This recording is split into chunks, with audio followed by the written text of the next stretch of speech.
Selamat pagi, sahabat GKPS TV yang kami cintai. Sebelum kita mendengarkan firman Tuhan pada pagi hari ini, marilah kita berdoa.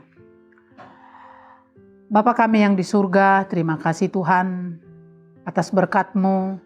Kami masih boleh hidup pada saat ini. Dan kami ingin mendengarkan firman-Mu, berkatilah kami. Amin. Firman Tuhan untuk kita pada pagi hari ini tertulis di dalam Ulangan 29 ayat 18. Demikian firman Tuhan. Sebab itu janganlah di antaramu ada laki-laki atau perempuan, kaum keluarga atau suku yang hatinya pada hari ini berpaling meninggalkan Tuhan Allah kita untuk pergi berbakti kepada Allah bangsa-bangsa itu. Janganlah di antaramu ada akar yang menghasilkan racun atau ipuh. Demikian firman Tuhan. Yang menjadi tema untuk hari ini adalah janganlah pernah berpaling meninggalkan Tuhan. Saudara-saudara, bangsa Israel adalah gambaran dari umat Allah di sepanjang zaman kehidupan manusia. Oleh karena itu, ketika bangsa Israel mengikat perjanjian dengan Allah, maka hal tersebut menggambarkan perjanjian antara Allah dengan umatnya dan dengan kita manusia pada saat ini. Apakah yang terkandung dari sebuah perjanjian antara Allah dengan Israel, antara Allah dengan kita sekarang ini? Ternyata ada 3. Yang pertama, adanya kesepakatan. Jadi hal pertama yang terkandung dari sebuah perjanjian adalah harus ada kesepakatan dari kedua belah pihak. Bangsa Israel sudah memiliki kesepakatan untuk menjadikan Tuhan sebagai Allah mereka dan menjauhkan segala berhala-berhala dari hadapan mereka, seperti nats kita pada hari ini. Sementara itu, dari pihak Allah, Allah sudah berjanji bahwa Dia akan menjadi Tuhan yang akan memimpin mereka ke tanah perjanjian.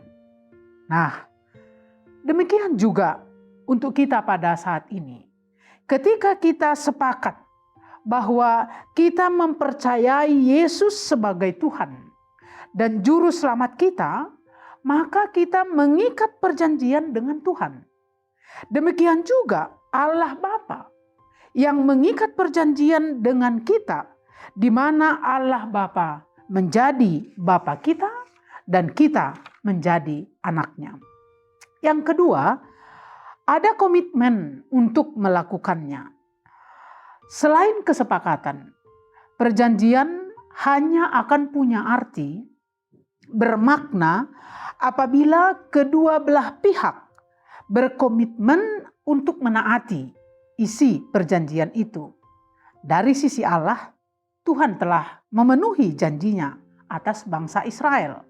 Selama 40 tahun di perjalanan, Tuhan memelihara mereka siang dan malam, makanan mereka, minuman mereka. Allah telah membuktikan kesetiaannya terhadap bangsa Israel. Dan Dia juga menuntut kesetiaan bangsa Israel apabila mereka ingin menikmati semua kebaikan-kebaikan dari perjanjian itu. Jadi, kalau kita ingin menikmati kebaikan dari perjanjian kita dengan Allah, maka kepada kita dituntut kesetiaan untuk memenuhi apa yang menjadi bagian kita tanpa mempertanyakan bagaimana Tuhan memenuhi apa yang menjadi bagian Tuhan. Kalau kita tidak setia, tidak menepati janji, maka kita akan mendapatkan konsekuensinya seperti yang ditulis dalam ayat 20. Maka Tuhan tidak akan mau mengampuni orang itu, tetapi murka dan cemburu Tuhan akan menyala atasnya pada waktu itu. Segenap sumpah serapah yang tertulis dalam kitab ini akan menghinggapi dia, dan Tuhan akan menghapuskan namanya dari kolong langit. Karena itu Allah kita tidak akan pernah kompromi atas ketidaksetiaan, sebab Tuhan sudah menepati janjinya. Yang ketiga, ada kebaikan yang akan kita dapatkan. Kebaikan yang Tuhan sediakan dari perjanjian dengan Israel, juga dengan kita, tidak saja bisa dinikmati oleh Israel atau kita secara pribadi, tetapi juga kepada orang-orang yang ada bersama kita, bahkan generasi kita yang akan datang. Jadi kita akan menikmati segala yang baik dari perjanjian kita dengan Tuhan, bukan saja secara pribadi, tetapi yang ada di sekitar kita, yang ada bersama dengan kita, dan keturunan kita yang akan datang. Ingatlah, kita akan menjadi penentu berkat dari generasi yang akan datang. Jadi setialah. Perjanjian kita dengan Allah ternyata tidak hanya bermanfaat bagi kita, tetapi juga kepada anak cucu kita. Luar biasa bukan? Oleh sebab itu, setialah. Demikian firman Tuhan, mari kita berdoa. Terima kasih Tuhan, ajar kami untuk selalu setia kepadamu, sehingga baik kami, generasi kami, anak cucu kami juga menjadi orang yang setia kepadamu. Amin.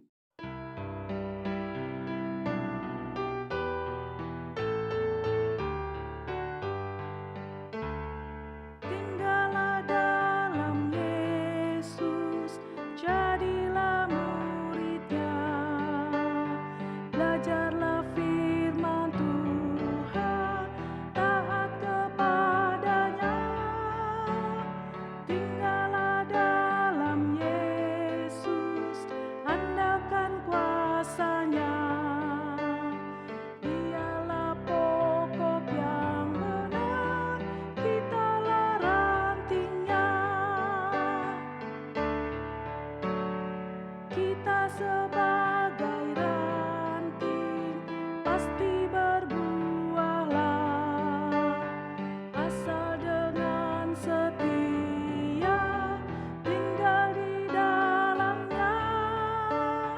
Tinggallah dalam Yesus, muliakan namanya.